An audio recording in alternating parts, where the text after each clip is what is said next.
all you will do is just accept the customs and traditions of your world. You will be conformed to the world without the indwelling presence of the Spirit of God.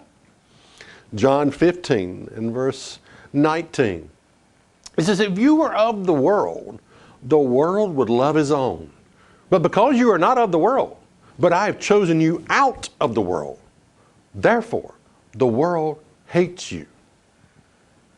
You see, without the Spirit of God, you don't have what it takes to stand on your own 2 feet. Why? Because the world is going to hate you for being a Christian, a true Christian, that is. The world's going to hate you. And without the Spirit, all you will do, because the world will hate you, without the Spirit, all you will do is just conform to your world. You'll be a man pleaser. You'll be a woman pleaser. And that's all you will ever be without the Spirit of God. 2 Corinthians 6 and verse 14. It says, be not unequally yoked together with unbelievers. For what fellowship has righteousness with unrighteousness? And what communion has light with darkness? You know, without the Spirit of God, all you will ever do is make bad decisions when it comes to your friends and when it comes to relationships, when it comes to picking a husband, picking a wife. All you will do is make bad decisions because you don't have that Spirit that gives you the discernment to see through the facade of people. To see through, like an onion. You start peeling an onion off and it's just a layer and another layer. A lot of people are like that. They're just layers of they're just a bunch of layers, just a layer, and then you get to the end, there's nothing there. A lot of people are like that. But you see, without the Spirit of God, you're never going to see that. You're never going to have the discernment that you need. You'll go through bad relationship after bad relationship after bad relationship because you don't have the Spirit of God dwelling inside of you.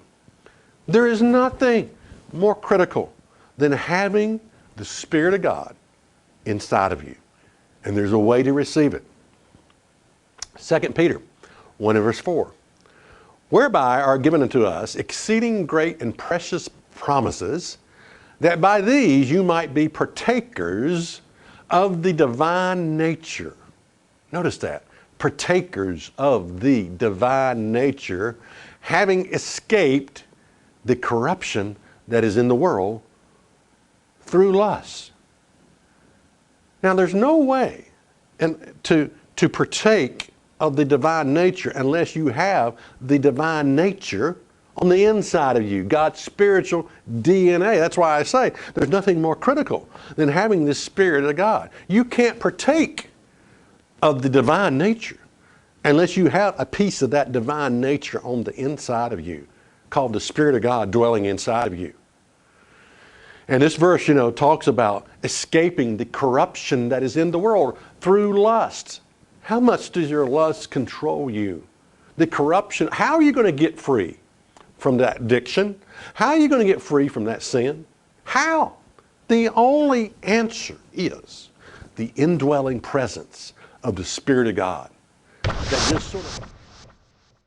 Check us out on the web at isthatreallyinthebible.com.